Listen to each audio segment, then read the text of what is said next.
মৌলায়ে কায়নাত ঈসা পয়গম্বরকে ডাক দিয়ে বলতে আরম্ভ করেছেন, ওগো নবী ঈসা রুহুল্লাহ, তুমি আশ্চর্য হয়ো না,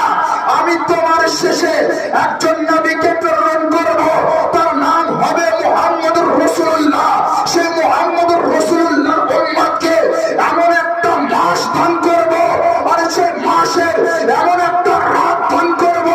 সেই রাতে যদি মুহাম্মদুর রাসূলুল্লাহর কোন উম্মত 2 রাকাত নামাজ পড়ে, আমি রব্বে কাদির মুসা আলাইহিস সালামের উম্মত 400 বছর ইবাদত করে যে সওয়াব অর্জন না করতে পেরেছে, তার থেকে বেশি সওয়াব আমি উম্মতে মুহাম্মদের আমল নামায় দান করে দেব।